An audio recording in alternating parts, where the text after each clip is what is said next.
Okay, good morning, good afternoon, good evening, wherever you're listening in from. Welcome to Mental Health Thriving at SWAA with our Continental Conversations. Today is the 10th of October 2021, and we're just so happy to be having this conversation with you all. And we've got here today Sarah Edo and Anjana, who is with us. Welcome, guys. Please tell us a bit about yourself. But before you do, I just want to say that this is a SWAA platform, and we're supporting mental health across Africa. And my name is Elaine Okeke-Martin, and I work with the SWAA organization based out of Mauritius, but covers all of the continent. Sarah? Hi, good afternoon, good evening. My name is Sarah Edo. I'm the founder of the Well Consultancy, which is a consultancy that helps corporate clients and corporate organizations to set up their wellness and mental health initiatives for their employees and for their customers. I'm also a coach who helps people to achieve their goals and manage their mental health across London and West Africa.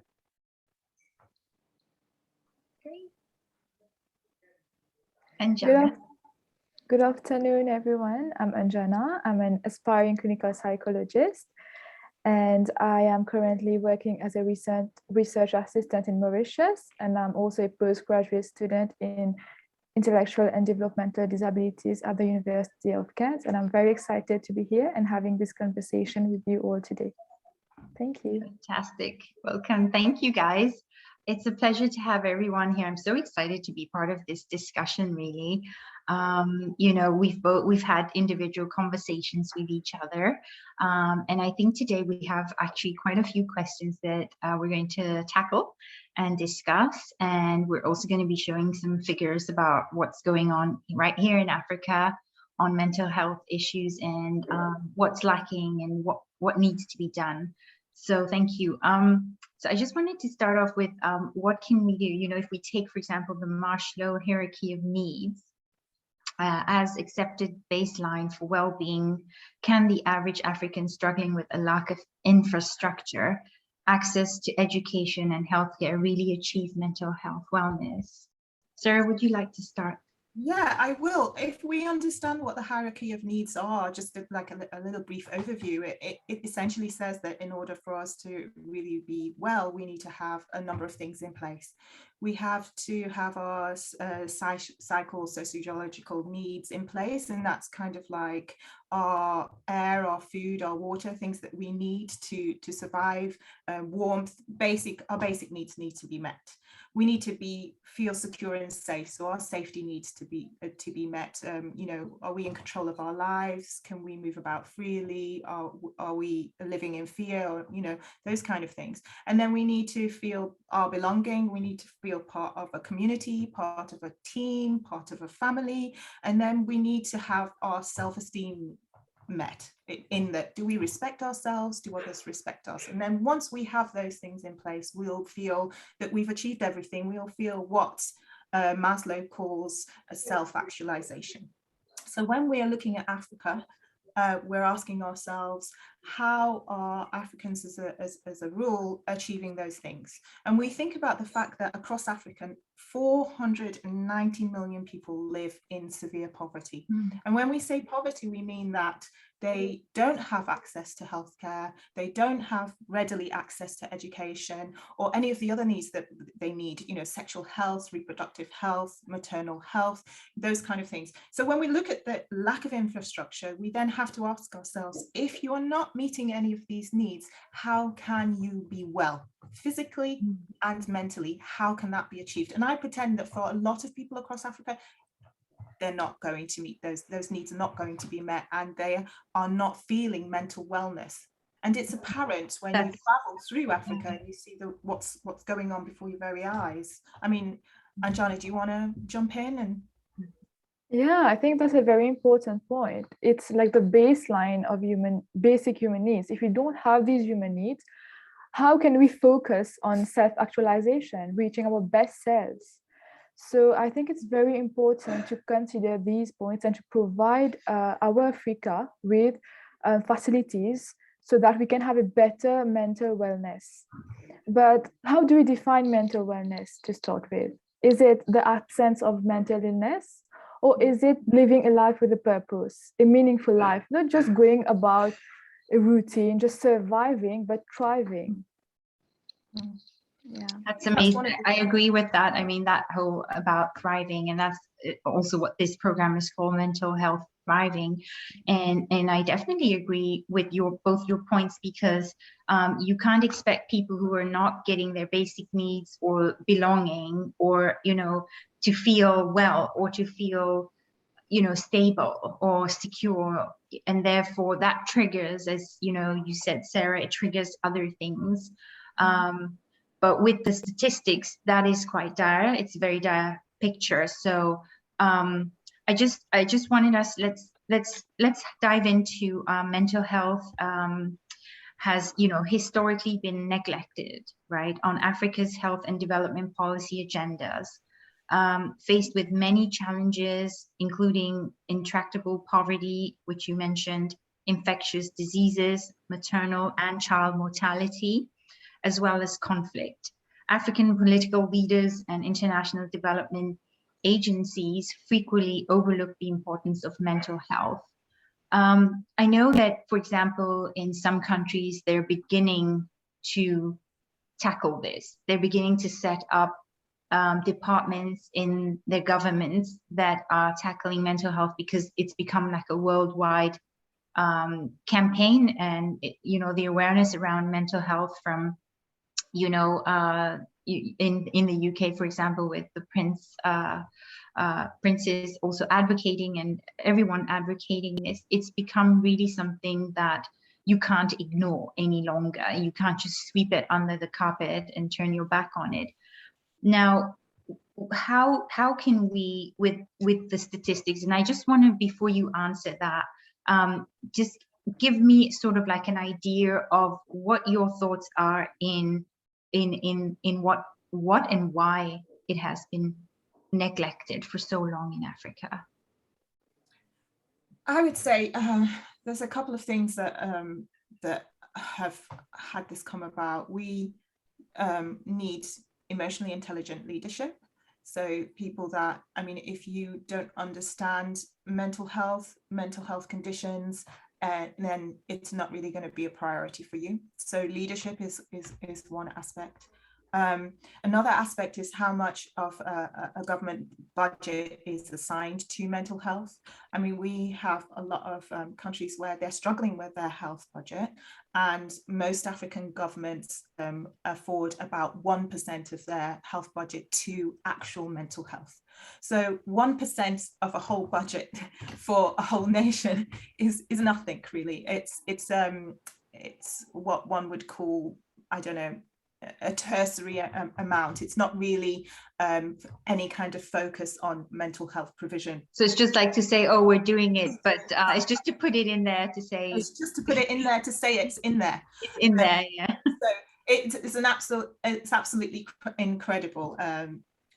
So what, and also we've got so much stigma, so much myth that it's not really given the attention that it deserves. It's almost like there's an awakening now. I've seen over COVID, a lot of African countries have now started to assign mental health budgets, now started to open up the conversation about mental health. And because we saw a lot of mental health issues arise over the isolation period and over COVID. When you have people, and also you look at people in Africa, many of them on daily wages, so they weren't able to isolate themselves. Being isolated created all of these other worries and stresses for these people, and just heightened mental health conditions. So, so really up till now, we just haven't had the focus on mental health that has been required. That's incredible to hear. Definitely, because, even in our industry, we felt those workers who were on daily wages suffering all of a sudden from mental health issues. Last year, you were there, Sarah, you saw what we had to also put up as well. And it was just incredible. And it went it didn't matter what level you were on, the industry was just hit hard. So those that you mentioned that suffered are the ones on the daily wages who were then isolated all of a sudden and didn't have any outlet, didn't know where to go. It was and then we had all these phone lines being opened up by individuals just to support. I participated with a group of other individuals. We got together and we did a sort of like reach out to youths to support them. Now, we have an extremely youthful population in Nigeria, and we've got old leadership, youthful population. So these two are not talking to each other in languages that they understand. So when we reached out to the youthful population, we had sort of a flood of people coming back saying they are really struggling because they don't see any purpose in their lives. They don't see any employment opportunities. They're struggling to access education. They're struggling to access healthcare. All of those things really weighing on their mental health. And then there's an incredible amount of suicide in the under 25s across Africa. It's African countries, 15 of them are in the top 30 countries for suicides for the under 25s, I think. So it's incredible what the actual youthful population and the stresses and the strains that they are experiencing on a daily basis, what it's doing to their mental health as a whole population across Africa. So Jana is a youth. She's and Jana, did you, I mean, you can tell us what you sensed in your peers, you know? Yeah, I mean, when there was the lockdown and the COVID period, there were many youngsters who were searching for employment. They were unemployed. And then here, like, it's very important after you graduate, you have to have a job. You can't, like, there's a pressure to be employed. So that weighed on me as well, because it was a period of, uncertainty, what's next. It was such a crucial period in my career and that of my peers as well. So it really weighed, it did affect my emotional health at some point, and my friends as well. So we did feel that COVID was that factor that brought about many doubts, self-doubts, and many emotional difficulties. But then we also learned how to navigate through it. As Sarah said, that it's a period of awakening. So it's during those moments that we are learning how to cope with it, to identify our emotions, to share, to inspire others, and to just find a way out of all of these. So to share and inspire us, that's a very good way of looking at that. Thank you, Njana. So the next question is, why do African authorities need to focus on mental health? But before you answer that, I just want to share with my screen here some of the statistics that we showcased during the conference this year to those of you who were not there but are listening to this. And this was from our students in Lausanne who did the challenge this year, and their work and what they found out on mental health in Africa. Again, as you know, Sarah, you also mentioned, 490 people living in extreme poverty. That's also what was found here. So how can they then talk about mental health? And then this was what South Africa's numbers look like. So 1 in 6 people have depression, anxiety, and substance use problems. We have not specified the substance use here because that will be for the health departments to do, obviously. But this is also quite a lot. I mean, it's not even 1 in 10, it's 1 in 6 that you walk down the street on that have depression and anxiety. And then you've got, all these other like HIV, of course, and the 26% of population live in extreme poverty in South Africa. Then when you go to Kenya, this is 1 in 10 people suffer from depression, anxiety, and substance use. And then 43% of the population live in poverty. When you go to Nigeria, this is a huge number. I mean, Sarah and I were both Nigerians, so we understand, like, this is just a huge number. The poverty rates, 3.9% of Nigerian population suffers from depression. That's 7 million Nigerians. That's a lot. That's a lot. And there are only about 10% of mental ill Nigerians have access to psychiatrists or health workers, which is nothing. If we're talking about such a huge population of, is it over 200 million people living in Nigeria? So I think, yeah, I skipped Mauritius, sorry. We've also got Mauritius on here. 12.7% of the population live below poverty line in Mauritius. 7.9 of every 1,000 Mauritius suffers from severe depressive disorders, and 1.6 psychiatrists available per 100 people, which isn't a lot.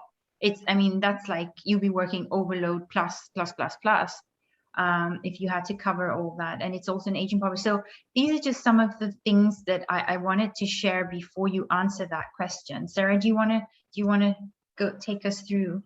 Yeah, it's incredible when you look at those figures, when you think that 1.6 psychiatrists and 1.6 psychiatrists to every 100,000 people. Yeah. It's not any kind of care cover at all. It really isn't. And that means that the care can only really be accessed by the most privileged amongst people, because they will be the people who will have the resources to find, attend, and possibly pay for that care. If you're talking about people out in villages, people who are living on the poverty line, they've got other things to be thinking about. They're going to be thinking about where their next meal is coming from and thinking about how to get their own children through education. One of the main reasons why African authorities need to focus on mental health is because it's like throwing a stone into a pond. The ripple effects of one person's mental health just are far reaching. So when we tend to think about mental illness, we tend to think about the person and the person being ill or unwell. We don't tend to think about all of the people and the places that person touches. So if it's a mother who's suffering from postnatal depression, she's raising a child, she's possibly in a relationship, she's possibly a worker. And so all the knock-on effects of her trying to cope with that illness are felt in various other areas of her life, whether it's her performance at work, whether it's her ability to raise her child, that the child itself is experiencing wellness and is experiencing mental health, whether her interpersonal relationships with her partner and her family, how those interpersonal relationships are affecting other people. So I always think about a person's mental health as a pebble dropped into a lake, and you see these ripples going out. So from a government perspective, we've got to think about how we support people is how our society improves as a whole. Because once we are taking each individual and we're making them feel better, we're addressing their issues, we're helping them, we're supporting them, they're correctly medicated if required, it's going to have these positive effects on everyone around them, on children that they're raising, on jobs that they're doing, on personal interactions. It's really important that the government takes that on board. It's just not a sort of like, yes, 1% and we're doing something over here. It really has true real-time ramifications to how society as a whole interacts with itself, how it works as a whole. You might want to add more to that, Anjana. Yeah, that's a beautiful way to put it, the ripple effect.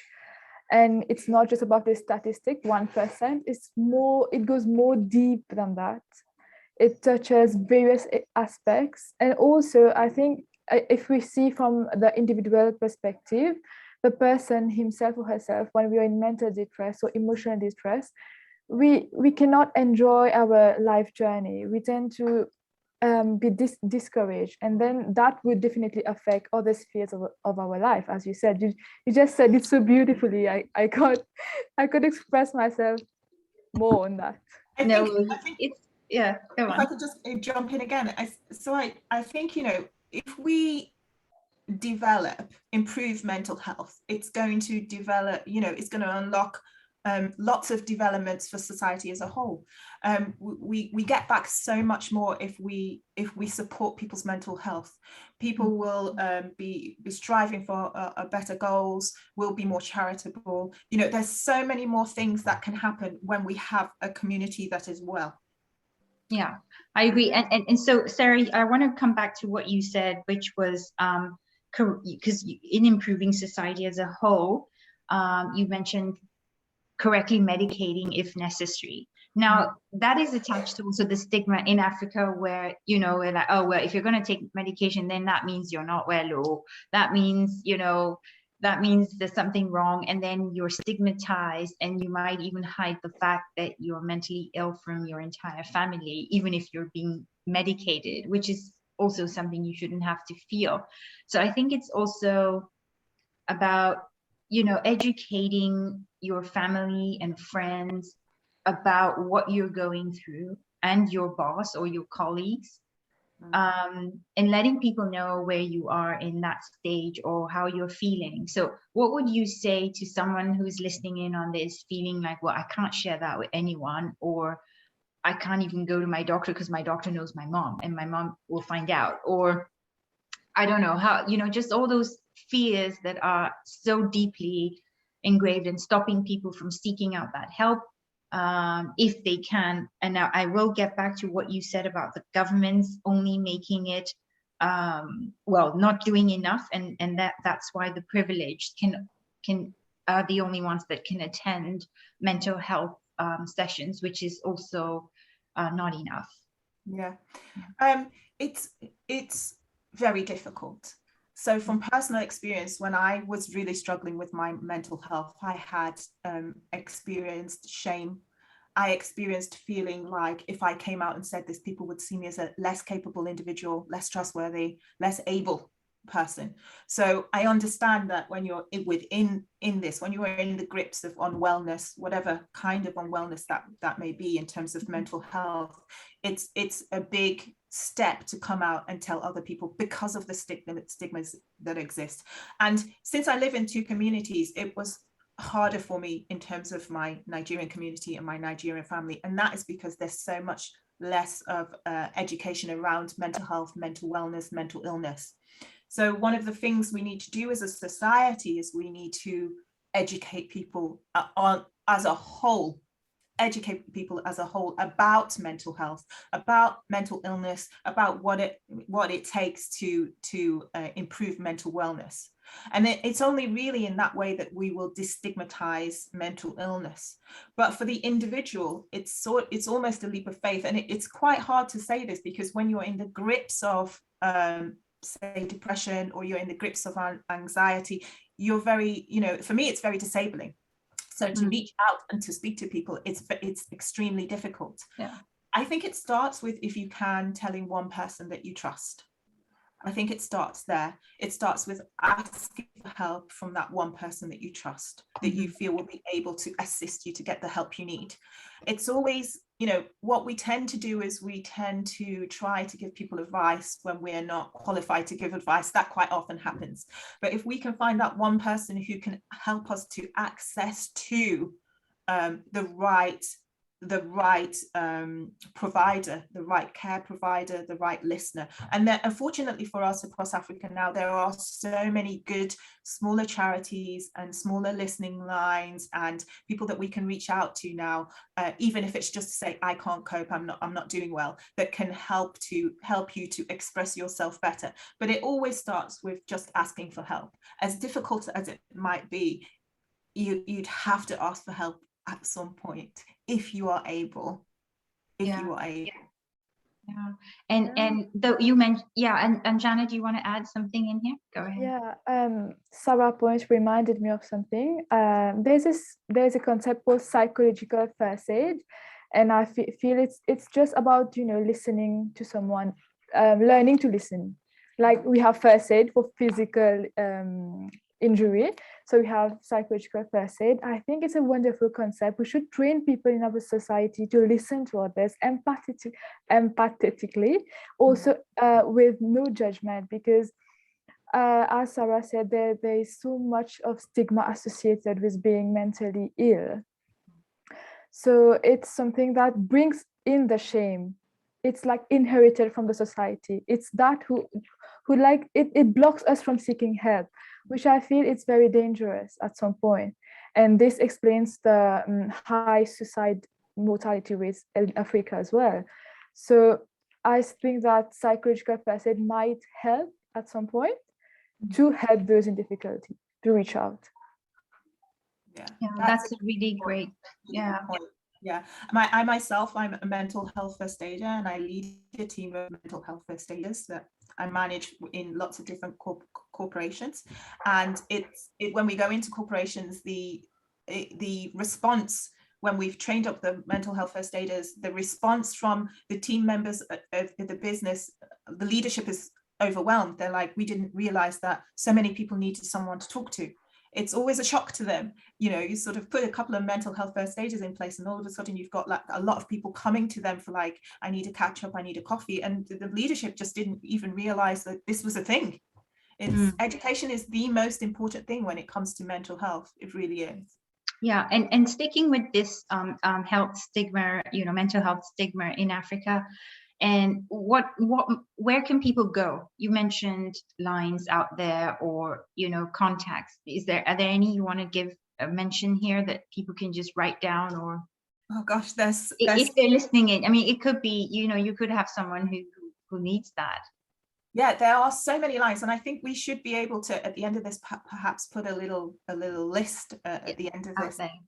But there are, we can do that. Now you put me on the spot, Nona, actually coming. No, that's fine. That's fine. We have a list. Africa, there's places like there's the Mental Health Foundation of Africa. There's lots of different places. Perhaps we could do that. We could put a list up on SWAA somewhere. We'll definitely do that, because we were going to add on also, not just for those suffering from mental health, but those who can actually give support. So on SWAA's website, under advocacy, through the Global Wellness Institute, we are under one of the pillars called Africa Wellness Initiative. Our 6 pillars has a section called therapists. And as a mental health coach, you can register yourself on there.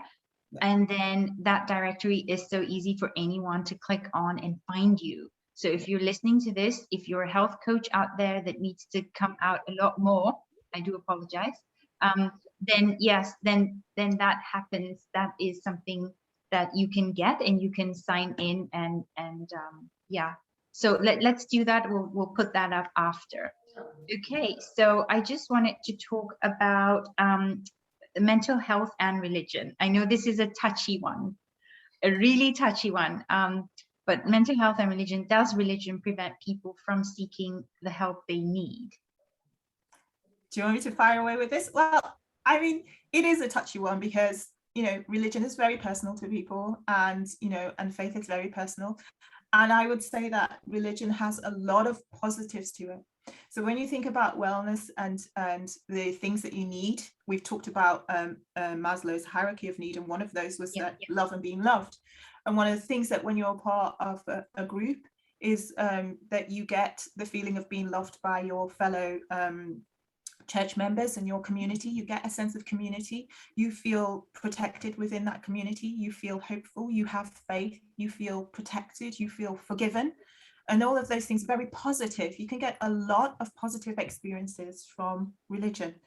But unfortunately, across Africa, what we know is that quite often religion can be skewed. Religion can be a business, and there can be a lot of negative feelings around religion. You can feel abandoned. You can feel that you are being punished. You can feel that you are not doing good enough.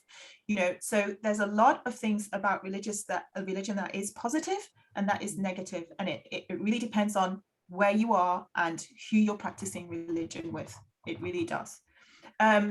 I've seen instances of where religion can help you to feel secure, give you a feeling of strength and a feeling of resilience, and really build you up. It's a community that can really hold you up in your times of stress and times of struggle. And then I've seen communities where you can be ostracized because you're exhibiting mental illness symptoms. You can be advised to prey on them instead of seek professional help. You then refuse treatment. You can be classed as somebody who has a demonic possession or is evil. You know, epilepsy at one point in religion was a demonic possession, and people with epilepsy were traumatized by their experiences at church.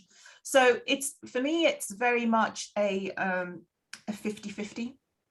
It depends on the community that you're in. At times it can be extremely extremely upholding, extremely nurturing, and at other times just not.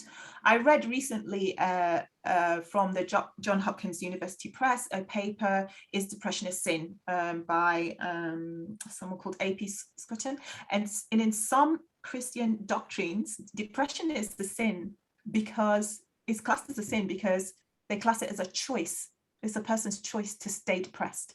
So when you have some churches out there saying things like that, which we all know that depression is, you know, can be quite uncontrollable. It comes at you from left field. There can be no triggers, you know, for you to go to church and to be told this is a choice you're making a choice, you know, in the same way that if you are of the LGBTQ community, you can be told that if you are making a choice, we can cure you of that. Imagine the mental trauma to go to church and be told you can be cured of being gay. I mean, so yeah, there's so much to that. But my biggest concern with religion is if at any point you are not advised to go and seek the professional and the experienced qualified help that you need with your mental health, that's a really big concern. So even if, so as churches listening in, they can also, you know, send those individuals to professionals rather than kick them out of their communities or cast them out as, you know, evil. Or and Jana, is this also something that you experience in your region in Africa? I did my undergraduate dissertation on if religion and spirituality are associated and its effect on mental health. So it was a quantitative study, so I didn't have the perceptions of people, but I did have an overview of what's in Mauritius. So religion and spirituality was closely associated, but I think it goes much deeper than that. How do we define religion and spirituality? So my study showed that spirituality led to lower levels of depression and anxiety. And I define spirituality as, you know, meditating, practicing spiritual practices, not really linked to religion. But in Mauritius, people identify themselves with their religion.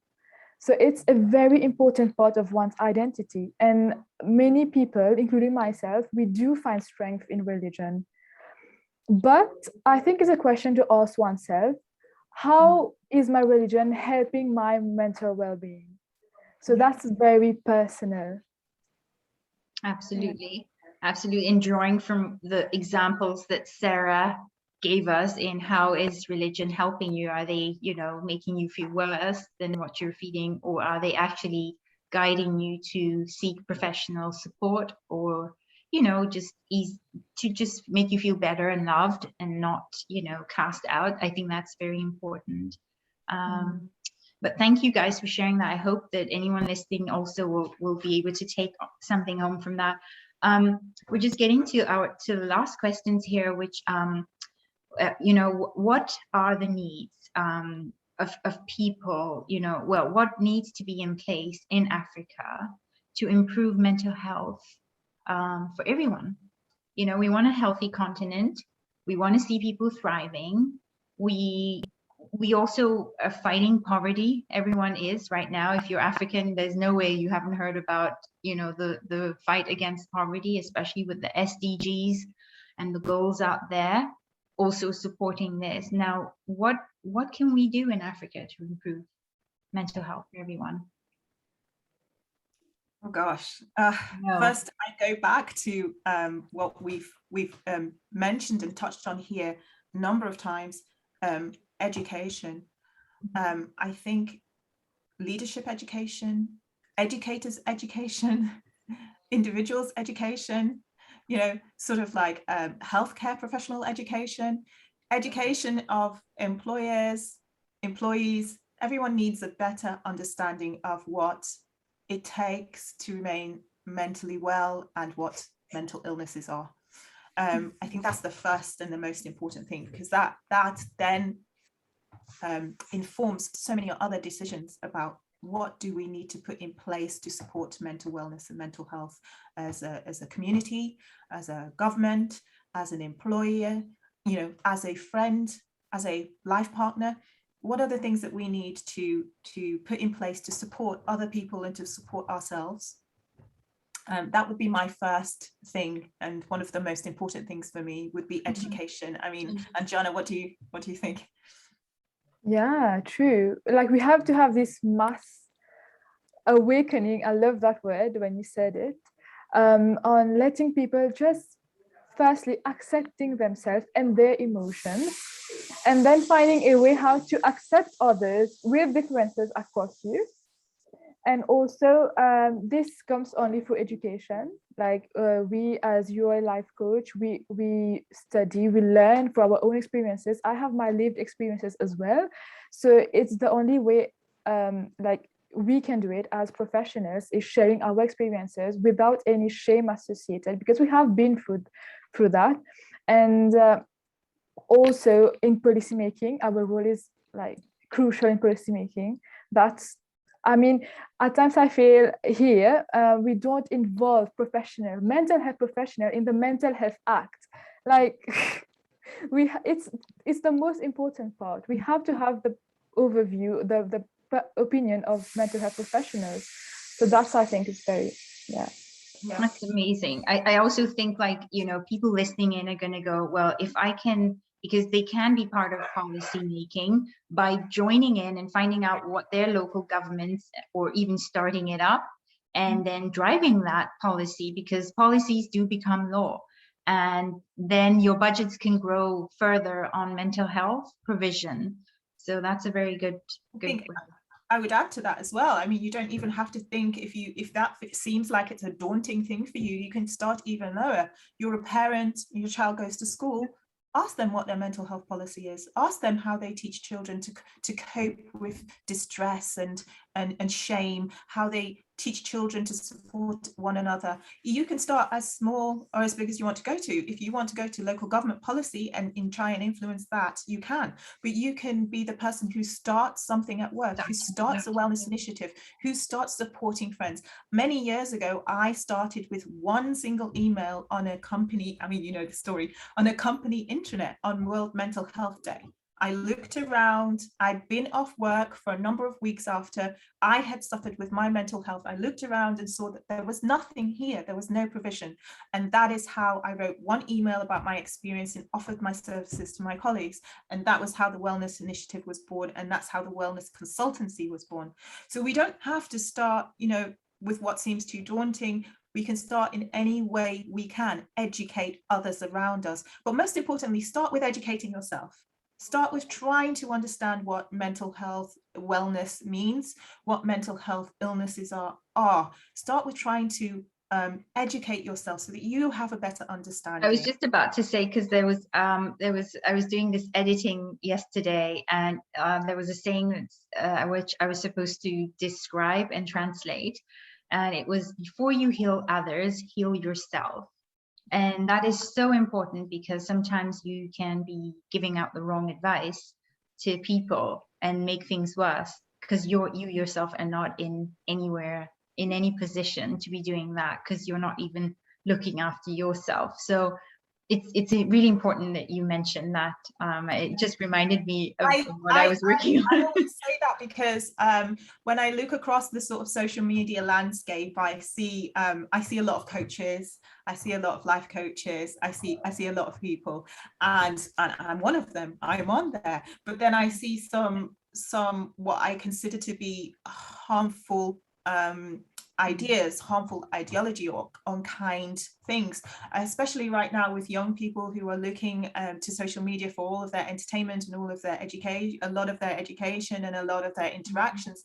I see that it's a space that I don't think is that great for your mental health. And then people are there sort of trying to sort of give advice, but there's a lot of unqualified advice, and there's a lot of sort of dangerous perspectives on there. And unfortunately, it seems to be people who've made, many of those people have made it a business and a platform that they make money from, so they have great followings. But sometimes I'm just like, this advice is a bit suspect. This is not the greatest piece of advice here. So the other thing would be be careful who it is that you seek advice from and who you get education from, because it's not always great. So that's the other thing I would say. Yes. And Jana, did you want to add to that? No, I think Sarah covered all that I wanted. No, I also just want to say it's also important that people know that you are a professional authorized coach, mental health coach. So, and also Jana is studying as well. So it's just to verify as well that those of us sitting here today are speaking out of professional point of view. So the last but not least, how as an individual can you support someone you think might be struggling with their mental health? I think that's such a difficult one. And, sometimes you see it, you can't say it, and you wait for them to come to you, or you can just see someone spiraling down, they keep spiraling and you just like waiting to catch them, and you just don't know when they're going to land. Like, what can we do? Yeah, I go back again because I like repeating myself. So firstly, we've educated ourselves, and then, as we discussed earlier, sometimes it's difficult for people to come forward to ask for help.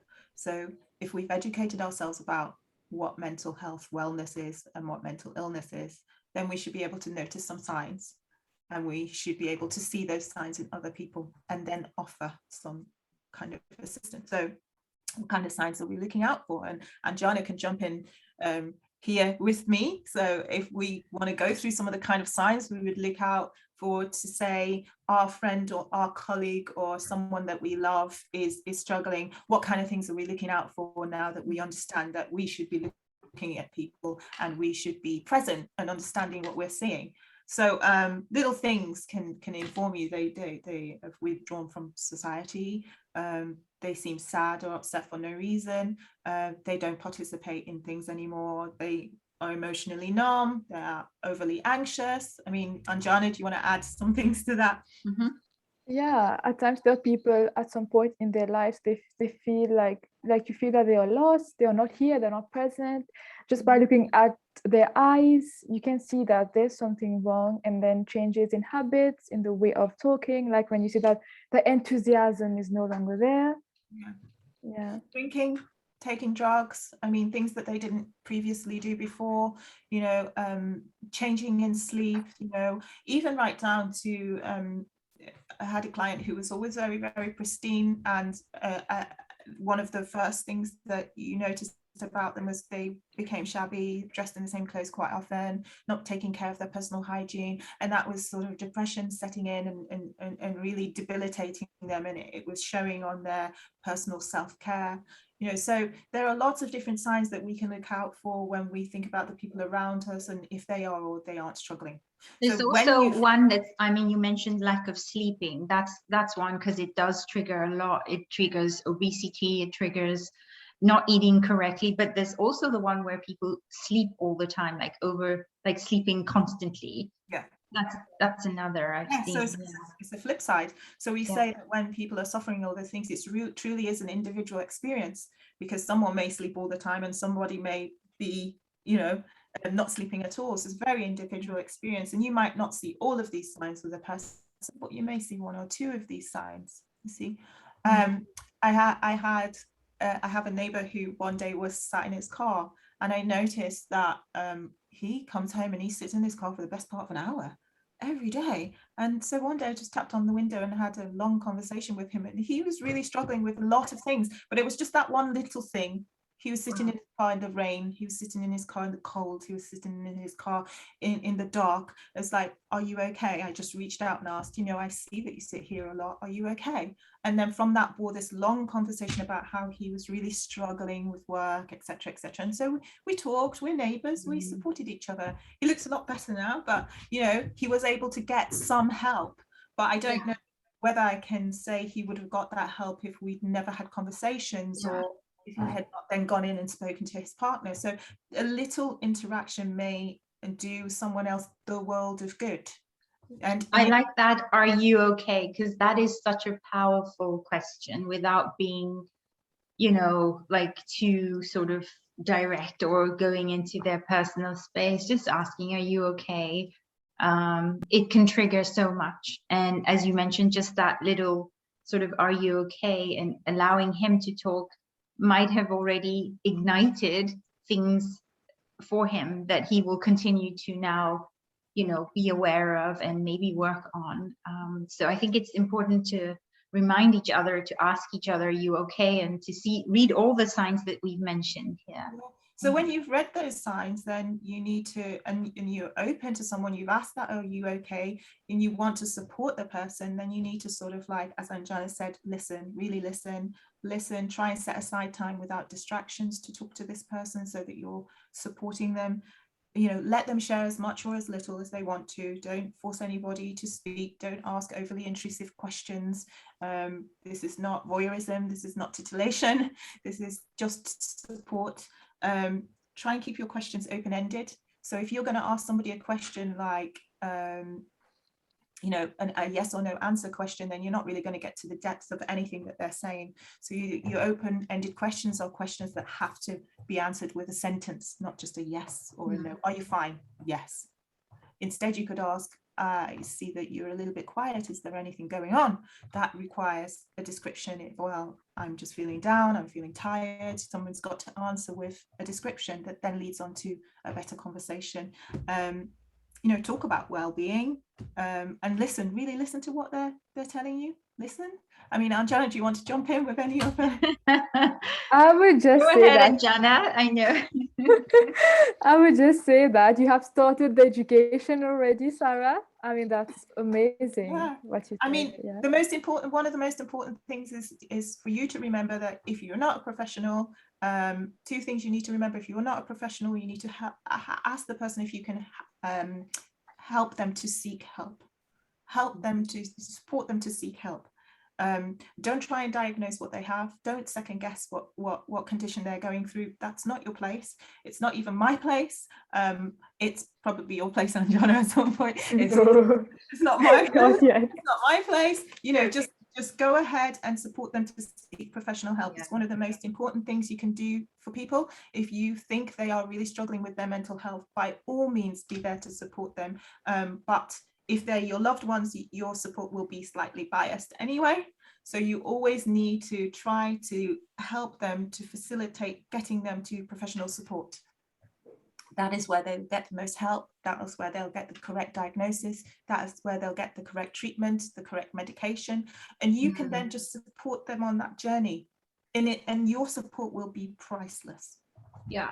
Because the point is to get people to the better side of thriving. So let's not forget, it's to get them from non-thriving to thriving. And, you know, just, I think directing them, as you mentioned, and listening and just asking them a question where they themselves can speak is so important. And then, of course, educating yourself and the people around you is just key. And there's so much out there that people can tap into as well, I feel. But I was just thinking, what about people who are listening in and maybe think, well, this might be something that I want to help others with. Where would they start? And Anjana, do you want to tell us, do you want to tell them how you got into this? I have my own experiences of mental health, I won't say issues, but perhaps emotional distress. Yeah. So this motivated, because here, like in my experience, I went to school and the focus was academic achievement. No one came and told me, you know, this is how you should process your emotion, or name your emotion, or feel them, share them with me if you want. There was no one that told me that, or opened up the floor for me to speak or express myself, as Sarah said. So I wanted to know more about myself and others as well. So is it my purpose? Is it just to study and have a career and that's it? I didn't feel any purpose in my life. I was surviving and not thriving. And then psychology was that magic one, I would say, which brought me self-awareness. So the first step that you can do to help yourself and others is knowing more about yourself. Firstly, is just to accept whatever comes up. Like at times you can feel it in your stomach, on your shoulders, or you can feel that blood is rushing through your face. It's all part of you, and perhaps you could name it. And also, one thing I learned during my course, which I have to share here, is the first rule when you listen to someone is non-judgment. It's very hard to do. It's something I took years to practice to get there, to not judge people. Like, because the brain is programmed that way. Like, you see something and you judge, you just jump onto it. So just having that skill not to judge, to just take a step behind and just listen with empathy and compassion it's the most, I think, important thing we can do to ourselves and others, and the person will feel heard at some point. Oh, can I just say I love that. I'm a mindfulness practitioner and I teach a mindfulness course. So yeah, I loved it. My ears. Treating yourself in a non-judgmental manner and listening to your thoughts and your feelings is all about what mindfulness is, and being here in the present. It's really calming. It's really grounding. I just love what you said there. Really did.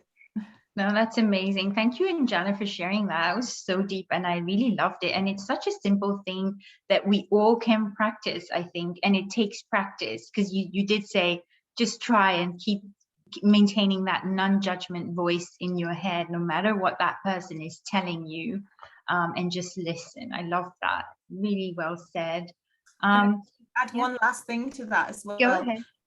When you are supporting someone and when you are listening, you should respect their confidentiality. Things that someone says to you, very personal, and when someone tells you their personal things, they take you into their confidence and their trust, and it can be such a betrayal and such a setback if they are struggling with mental wellness and then you betray that trust. It's who can they trust? So always remember when you're listening that confidentiality is key, and that you are supporting this person unless you feel that they're in imminent danger. You should respect their confidentiality. Yeah, that's a very important point as well for everyone to remember as well. Yeah. Thank you so much. I've just learned so much as well. And I think, really it's so important to just, go through these things all the time. And I appreciate that we have World Mental Health Day worldwide. And, for everyone listening in, I just want to say that, whether you're suffering from mental health, you're not alone. Yeah, there are people out here who can help you.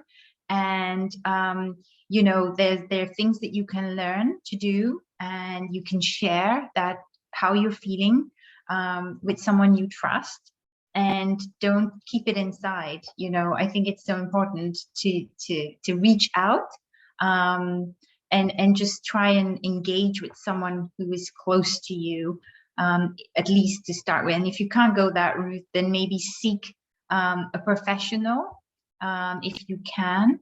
And we will obviously have that list up, Sarah. I think we'll be able to do that at the end of this video. You'll have something there. So are there any last things you want to say to everyone regarding World Mental Health Day and, mental health thriving in Africa? And yeah. Within Africa, we have a long way to go, but things are changing. We're seeing some positive improvements. I think if we can all educate ourselves, I know I say it every 2 minutes, educate ourselves and share that education, and remember that when we are faced with those struggles, there are people to turn to. But most importantly, when we see someone else struggling, just reach out and see in what ways you can support people. It's really important. Yeah.